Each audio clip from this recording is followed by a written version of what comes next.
My name is Harrison Wheeler, and this is Technically Speaking. This show is recorded live in San Francisco and produced in collaboration with Dave Clark at Studio Pod Media. Our show coordinator is Deanna Morency, with additional editing and music presented by Nodalab.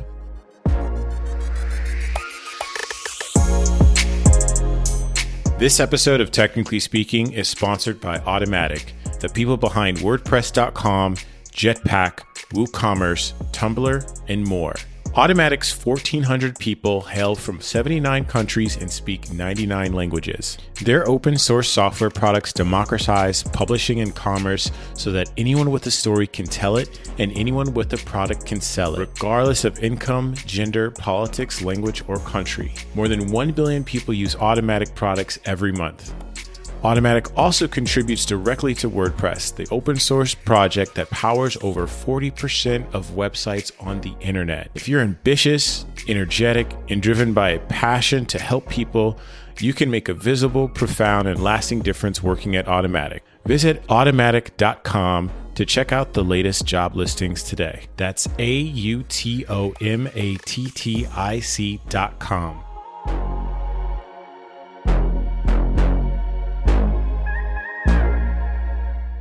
Hey everybody, my name is Harrison Wheeler, and my guest on the show today is Preston So, author of Voice Content and Usability and Senior Director of Product Strategy at Oracle. Welcome to the show.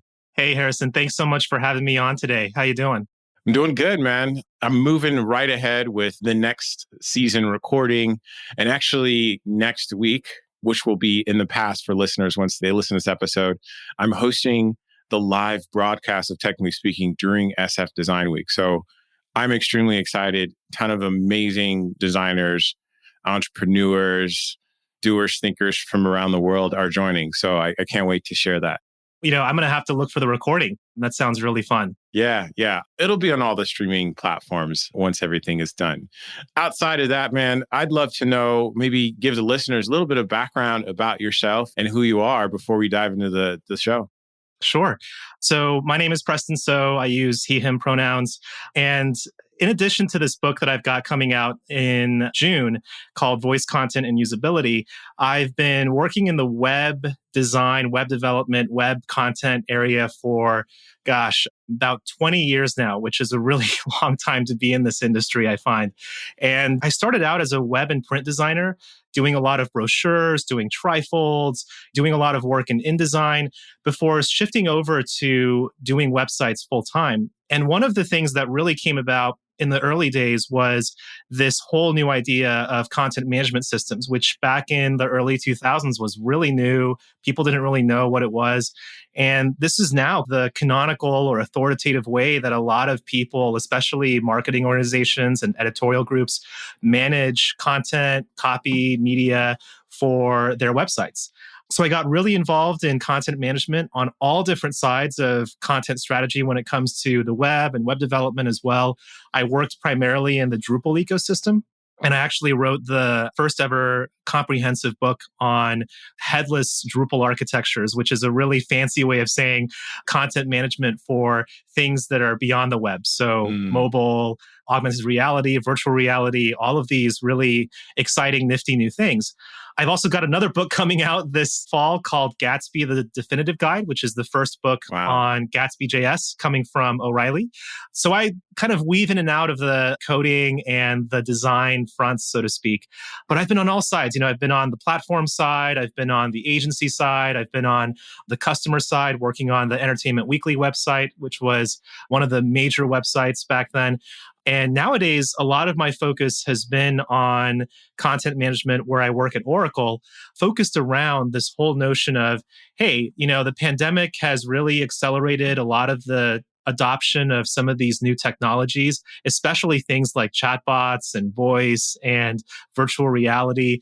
And how do people, especially designers, content strategists, user experience folks, accessibility folks, transition over from a world that's really been primarily about the web into this new world of voice and this new world of immersive and all of these new realms that are coming out. So this new book that I've got that's going to be coming out from A Book Apart later this month, Voice Content and Usability, is exactly about how to take all of the content, all of the information that we have trapped on the web, which a lot of content strategists struggle with all the time already, into a format that's more appropriate for voice, and how designers and usability specialists and accessibility specialists can really take advantage of this new paradigm.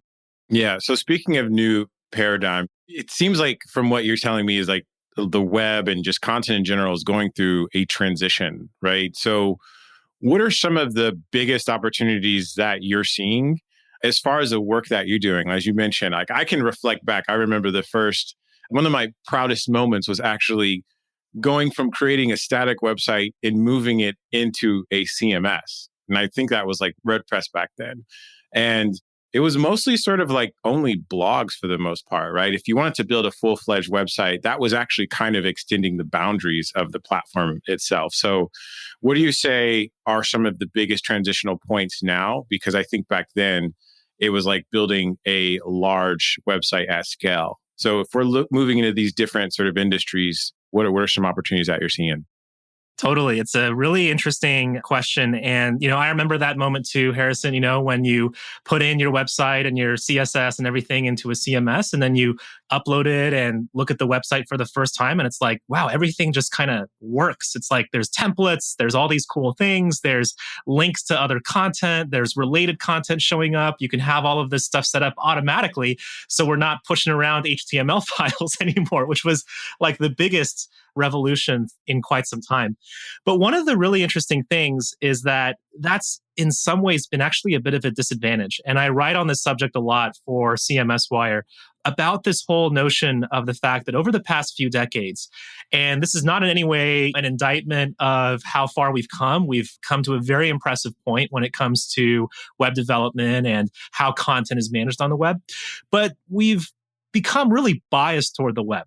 And a really good example of that is when you look at WordPress, for example, when you look at Drupal or some of these other content management systems that are out there, fundamentally, they're still rooted in this idea of web pages, page-based architectures for web design, and links and calls to action and buttons with rounded corners and subscribe to newsletter forms and all of these things that are real fixtures of the web. It's like you can't really imagine a website not having any of these things. Yeah. But when you move into some of these other realms, like especially spoken content and spatial content, all of those things kind of go out the window, right? You kind of throw them out and you throw them over the edge of the browser viewport, so to speak, because there is no browser viewport. There is no visual underpinnings that you have when you are working with a voice interface like Alexa, which has no ability to color some text blue and put an underline on it, or something like a VR headset like an Oculus, where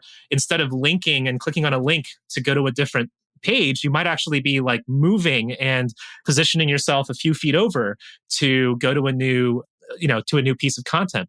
So one of the things that's really interesting about the ways in which content is shifting nowadays, and I just wrote about this a little bit in a list apart as well for an article called Immersive Content Strategy, about how a lot of these assumptions and core elements of the web that we've gotten so used to, like links and buttons and all of these things, are really difficult to move over to a voice setting or to an immersive setting.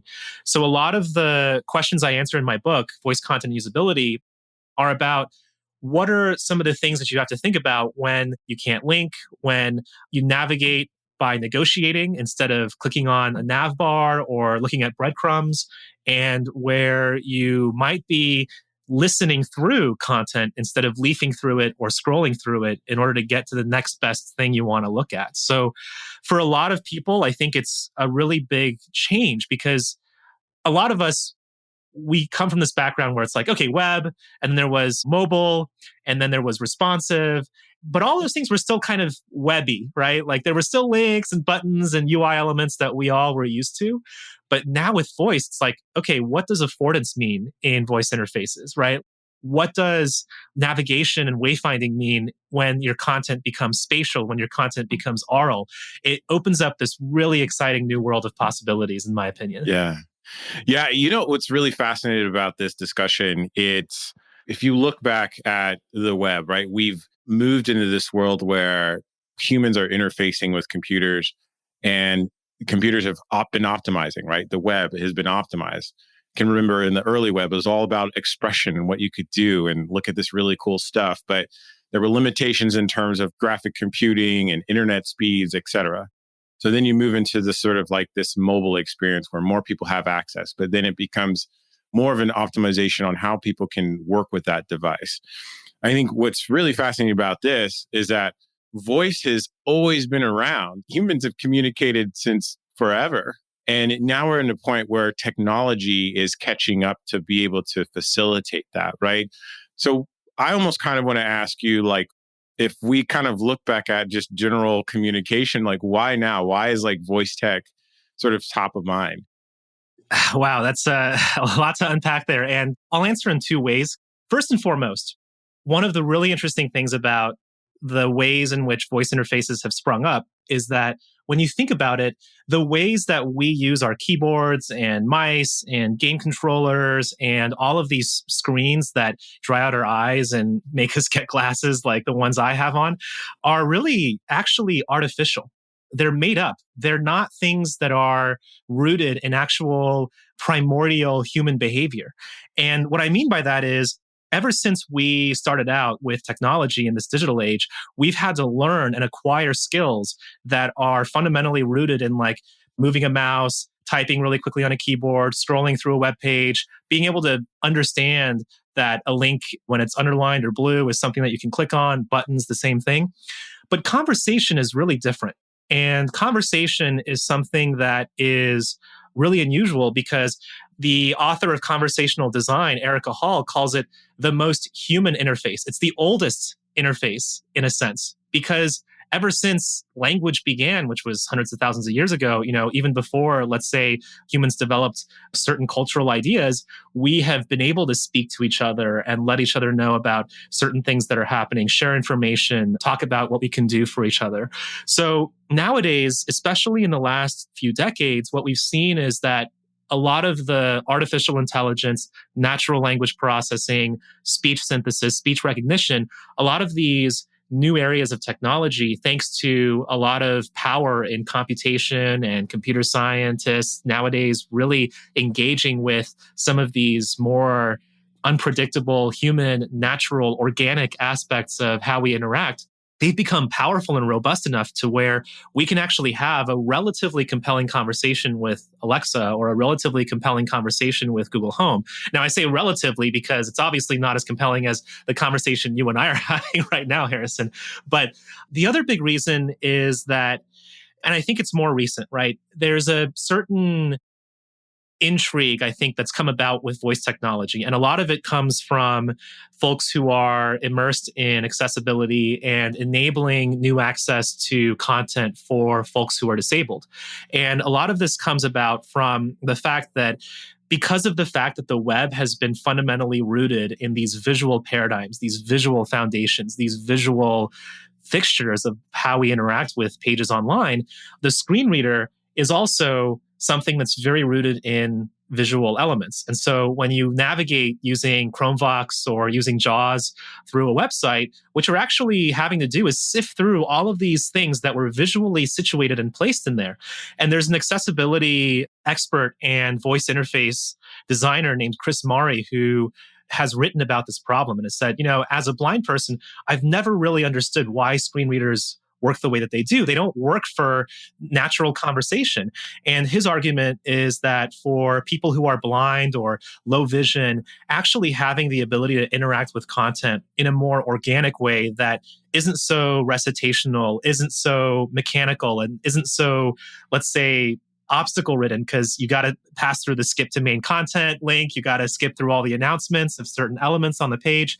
And now with voice interfaces, you unlock this really interesting new paradigm. And when we built the first voice interface for residents of the state of Georgia, Ask Georgia Gov, which is one of the first content-driven Alexa interfaces in existence, that was one of the key concerns was how do we help some of the residents in Georgia who might not have a computer at home, who might not actually have access even to a computer, but they might have an Alexa sitting on their coffee table and might feel a heck of a lot more comfortable talking with somebody, even if they're not an actual person, but having a bit more of an authentic conversation than something like a screen reader might be able to provide, or something like a very hard to use computer might be able to facilitate. Yeah.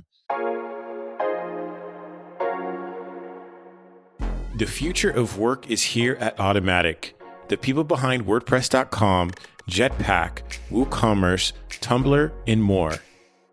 Join a team of diverse global perspectives. Create the work environment and schedule that empowers you to perform at your very best. At Automatic, what matters is the work you produce, not how many hours you put in. Work from anywhere you choose. There are Automatications working right now in 79 countries around the globe. The intellectual and cultural diversity that results is critical to the company's success. Automatic believes in constant learning and offers mentorship and personal coaching to support your growth. As a small company with a huge footprint, Automatic offers you the chance to have an impact and make a difference. If you're ambitious, energetic, and driven by a passion to help people, you can make a visible, profound, and lasting difference working at Automatic. Visit automatic.com to check the latest job listings. That's AUTOMATTIC.com.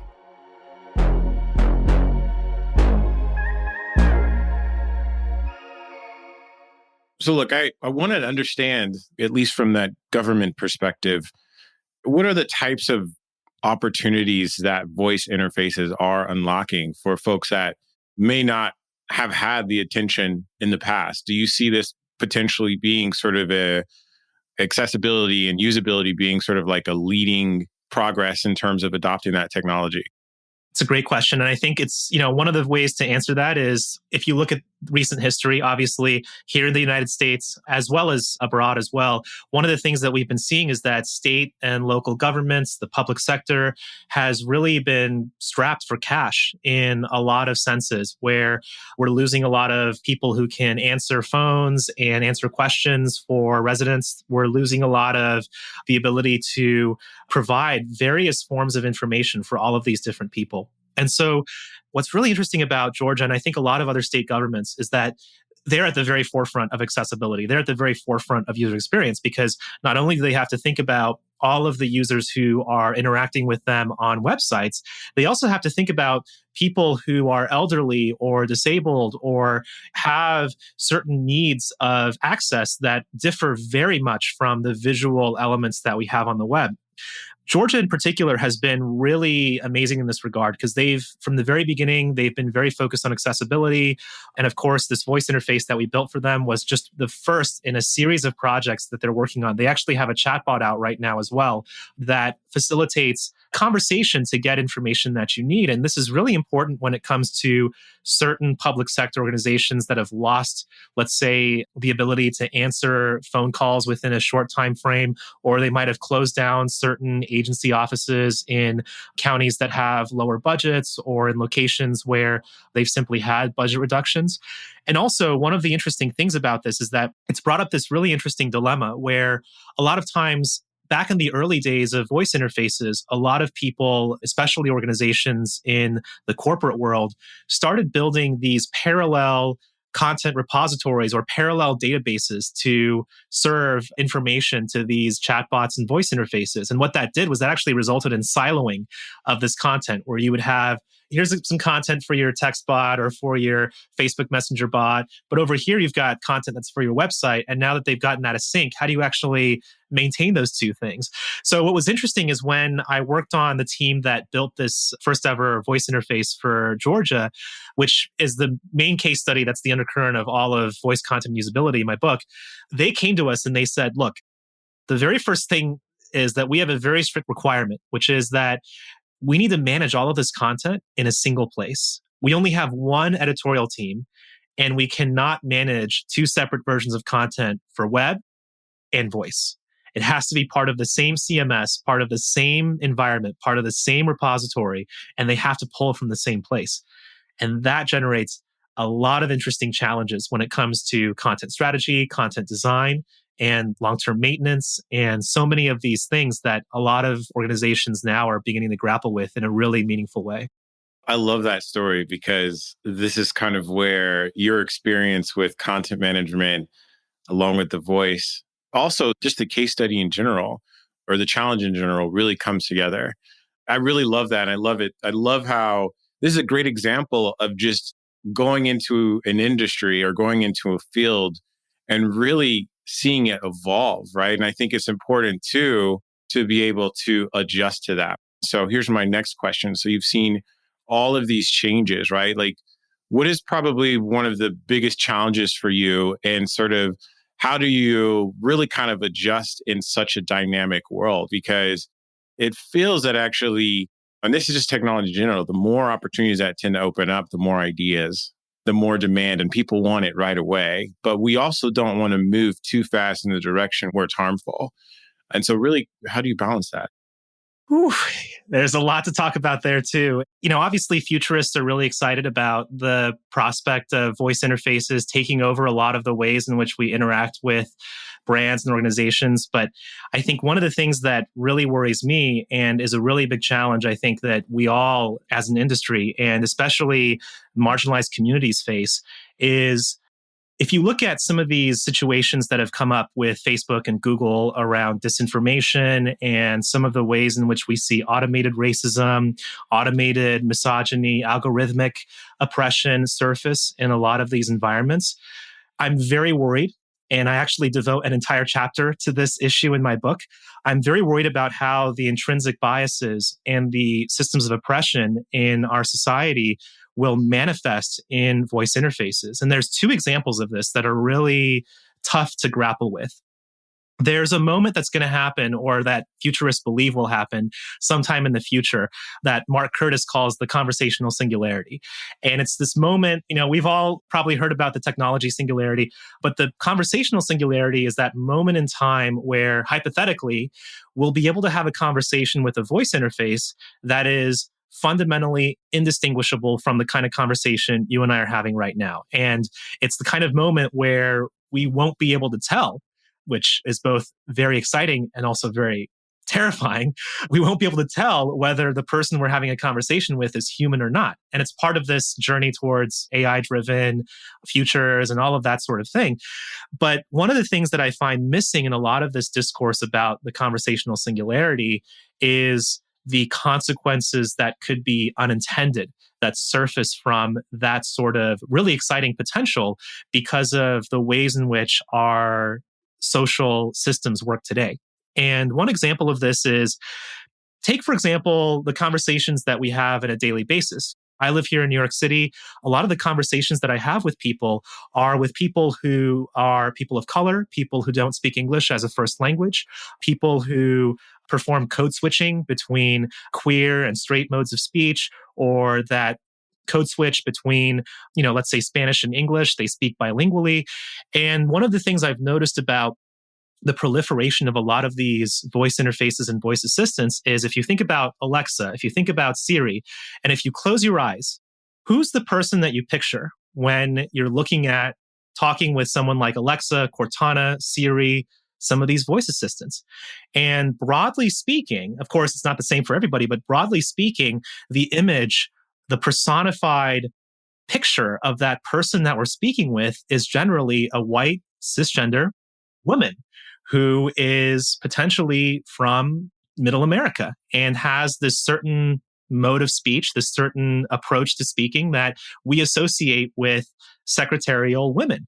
And this really raises, I think, a lot of issues around some of the institutionalized misogyny we see today in the tech space, and the fact that when we personify and characterize these voice assistants as secretarial women, what does that do not only in terms of our perceptions of these voice assistants, but also the perceptions of the systems of oppression that affect people of color, women, and other marginalized folks in the society. So one of the very big concerns I have is a lot of the things that we have in our society today that are more human and really reflective of the diversity we have are not found in voice assistants. There aren't voice assistants that very clearly will speak AAVE, for example, or voice assistants that will very clearly have, let's say, a queer form of speech. And this is a really big problem.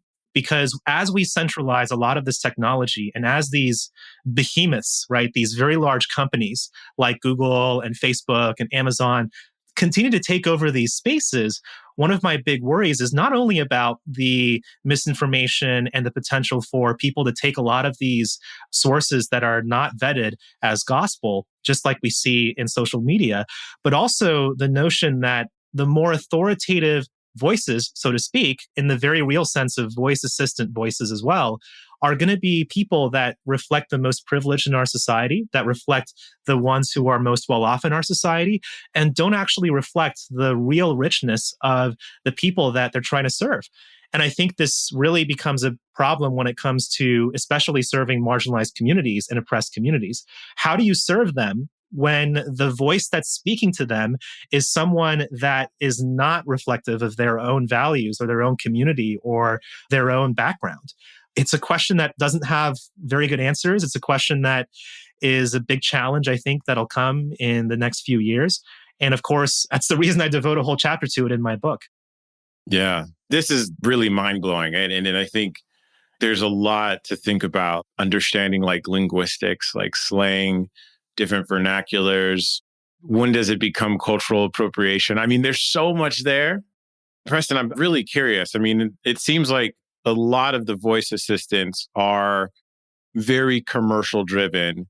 I think a lot of the examples that you've really kind of walked us through are for the benefit of society, which I think that is what technology should be doing. What does it look like right now? Is there like a large group of folks that are really devoted to this? Is it pretty young? And then how can people really start to sink their teeth in to get a better understanding and potentially start applying this to the work that they're doing? Sure. And I realize we went way big picture as well with this conversation. One of the things I'll say is that there is a lot of improvement that's coming about. One of the things that I'm really glad to see is certain services are emerging, like Amazon Polly is a really good example of this, where they have certain voices that you can choose from that represent a very diverse set of backgrounds. Of course, nowadays you can also configure the voices of your voice assistants, like Alexa can speak in different dialects or different voices. But one of the things that I think still remains is the fact that there is still this disconnect between the way that we write English and the way that we speak English. And this is borne out through all of the interactions that we have with people on a daily basis. And one of the things I'm really worried about is that a lot of people today will use these really awesome platforms that are out there. And this is one of the pieces of advice I have for folks who are looking to get into voice interface design and conversation design. There's a lot of really great platforms out there that are emerging. Dialogflow, which is now owned by Google, is one of them, as well as Bot Society and some of these other really big names that have been surfacing that are doing really great work to allow people to build in an omni-channel or a platform agnostic way. So you can build once and design once and facilitate a single chatbot that will manifest as an Alexa skill, Google Home skill, or Google Home Assistant, chatbot, text bot, SMS bot, phone hotline bot, whatever you can think of. But that still kind of washes away a lot of the distinctions between written and spoken English. And for some of us, the differences between how we speak at work and how we speak with our friends couldn't be further from each other. So that's one area of development that I really want to see a lot more attention paid to. And I think there are quite a few people who are working on that problem. But in terms of people who are trying to get involved with voice interface design and conversation design, one of the things I'll recommend is that in my book, I talk about this in a very technology agnostic way. And I do this on purpose because the vast majority of voice interface literature that's out there, of conversational interface literature that's out there, is very technical, is very hardware driven or software driven. It assumes that you're using a certain platform or a certain set of technologies. And this is one of the first books that really takes a different approach and says, this book is for designers. This book is for content strategists. This book is for content designers. This book is for the UX people that might not necessarily have access or really the desire, quite frankly, to get their hands dirty with code or things that might be really limiting in terms of how far you can take some of these conversational interfaces. So my book covers everything that you need to know from starting out with your content. And this is a really crucial thing, right? A lot of voice interfaces are predominantly transactional, which means that they can help you check your credit card balance. They can help you order a pizza. They can help you reserve a hotel room, but they're not going to be able to tell you about those things, right? They're not going to be able to tell you about, let's say, Cruella the movie or Hamilton the musical or some of these topics that people want to talk about. So it really starts out from this notion of, well, hey, you've got a lot of content. And you might have some other transactional stuff like forums and stuff. We'll set that aside. But you've got a lot of content and information that you want to outlay to your customers. How do you do that? How do you audit your content? How do you plan your content? How do you manage your content so it makes sense for a voice interface? And then it talks about situating all of that content within dialogues that are written, that sound like they're spoken, as well as how to actually put those into user journeys and flows. And one of the really interesting things about journeys in voice interface design is that they're much more linear, they're much more unidirectional, they're much less networked and hub and spoke driven than website journeys are. So it's a very different paradigm. And then I go into things like how to launch your voice content, how to actually deploy it, how to think about usability testing, how to think about all of these sorts of things that come about, all couched in, of course, the work that we did for the state of Georgia. My biggest advice for those who are just getting started with this kind of stuff and who see this as a very this kind of like impenetrable world is, well, first of all, get my book. Obviously, I'm going to say I'm going to definitely plug that. But it's a new world. It's a very new paradigm. It's not like other realms of user experience, and everyone's figuring it out as they go along as well. And so one of the things I really encourage is, hey, try building something that is really gimmicky or really simple for your friends and family, something that might be fun to try out and see what comes out. And obviously, I think a lot of us who are web designers will really benefit in terms of our careers as well from a lot of the advantages now that voice interface design will confer on our backgrounds. Preston, I feel that advice that you gave people, it was also the advice that someone gave you when you first started out on the web. Absolutely. Paying it forward is so important. And thinking back to when I started on the web, I was very lucky and very privileged in a sense to be in that world way before Firebug or DevTools on Chrome existed, where it was very much this situation where it was table-based layouts. CSS didn't really work in a lot of browsers. There were a lot of issues back then. And voice is very much the same way. There's a lot of fragmentation. There's a lot of issues. There's a lot of bumps in the road. But yeah, I think one of the biggest things that I want to do with this book and all of the information I'm sharing, especially the blog post I just wrote yesterday, actually, about some of the differences between spoken and written content that you should be aware of, is really to help people who need to find that voice of their own in this world. It's not just about giving your content or giving your website or giving your brand a voice of its own and letting it speak for itself. It's really about using voice interfaces and voice technology to enable those of us who have not had the amplification, have not had the uplifting moments in our career to be able to take that on their own as well. Actually, this is the last sentence of my book. So, I really dedicate this book to everyone who still hasn't been able to find that voice of their own in the discourse, in technology, in the voice world, because of the ways in which there's a lot of barriers and biases that prevent that from happening. But same advice holds up, I think, for folks who are getting into web design, folks who are getting into graphic design, folks who are getting into design systems, for example. Same exact sort of advice, which is get involved, but don't be afraid to share what you think. Yeah. Well, Preston, super excited for the book, and maybe summarize again when the book is going to be released, how people can get it, and also how might they catch some of the amazing writing that you have as well. Oh my gosh. So I write in so many different places. I write probably a little too much for my own good at this point.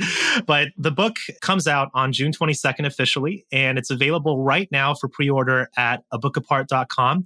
You can access a preview of the book at my website, preston.so/books/voice-content. But I believe A List Apart will also be publishing an excerpt from the book There's going to be a whole lot more content coming out from the book as well. I'm an editor for Illustrapart, and I do a lot of writing for Illustrapart. So you can find some of my insights on voice interface design, voice content, and immersive content there, as well as some of my writing on different places like CMS Wire and Smashing Magazine. But I also do a lot of writing on my own blog, Preston.so, where you can find information that is geared toward a whole lot of different people who are starting out with voice, people who are immersed in voice already, also those who are technologists and developers looking to get their hands dirty. But June 22nd is going to be the launch date of my book at abookapart.com. And I'm really looking forward to having more conversations, as it were, about some of these exciting things that voice can do for us. Awesome. Hey, I've got another question that's been burning in my head the whole time. How did you get into writing? You're working on CMS, but you're also doing a lot of writing as well. And I'm sure you use the CMS as well. How did you really develop that muscle, and how do you maintain it? It's a great question. And this is not something I really say to a lot of people, but there's actually a big gap in my blog, which is when the pandemic happened and when all the lockdown started. Writing is difficult. Writing isn't something that comes, I think, very easily to a lot of people. It certainly didn't come very easily to me when I started out. My first blog was in 2005 and I shut it down in 2007. But I've started writing ever since then, starting in really 2015 or so. For me, a lot of the things that I try to do are, hey, if I learned something or if I found something interesting, let me figure out a way to share that with the people in my audience who might benefit from it, the people who are just starting out who might benefit from it, the people who might really need to hear something that they might not have heard before. It's one of those things that I developed over a very long period of time. And it's something, it really is a muscle, as you said, Harrison, it really is a muscle that you have to exercise and kind of work on. I set a goal for myself to write at least a blog post or two every week. And one thing I always recommend, and this is something I've heard from some of the writers that I look up to the most, is it's not really about writing well or writing well initially or writing about something that's really esoteric or advanced at the beginning. It's really about writing about what you care about and getting started on writing and talking about things that are stuff that you know. It could be as simple as something you cooked that you've gotten really good at cooking. It could be something that is a matter of some design advice you got as you were getting started. But I think one of the big advantages that I have is that I really dedicate a lot of time to writing, and I focus a lot of my time on writing on a daily basis at the expense of some of the other writing that I want to do, quite frankly. But yeah. Well, hey, I think that's some sound advice. It's really just getting it out there and not necessarily worrying about if people read it or like it or share it, right? I think there's been in the similar vein of like this optimization of the web. Don't put something on the web if it doesn't create value, but it doesn't need to be that way. Exactly. And I think creating value is a very capitalist mindset anyways. It's a very dangerous mindset because ultimately, life is short. We're all here to ultimately do what we love and what benefits others. That's why my biggest advice in that regard is, hey, it's going to have value for somebody somewhere. Yeah. And that value is not necessarily going to be something that pays your paycheck, but it is going to be something that someone out there, somewhere in the world, is going to appreciate massively. Yeah. Well, those are great words to close on, Preston. Thank you so much for being on the show. Excited about the book. And I hope you're holding up well now that everything is starting to open up. I know New York is starting to get that energy back. So, you're going to see Preston out in the streets, standing on cars with his new book. Well, I don't know about standing on cars, but based on the illegal fireworks that have been going on in my neighborhood and all the people partying, I mean, I'm not going to speak too soon. So maybe you will actually see me doing that. Awesome. Well, thank you so much. You have a good one. All right. Hey, thanks so much, Harrison. Take care. Well, that's a wrap for this episode. Thanks for listening. Ratings and reviews help this podcast tremendously. If you're enjoying what you're listening to, I'd love it if you could leave a rating and a review on Apple Podcasts. I'll return the favor by giving you a shout out on the show and on Instagram. Bill in PGH says, thoughtful interviews that don't dodge the details and are conducted in a natural and cheerful style. I appreciate those 5 stars, Bill, but most importantly, your support. Thank you so much. I'm looking forward to sharing more reviews on upcoming episodes, so don't forget to submit yours today.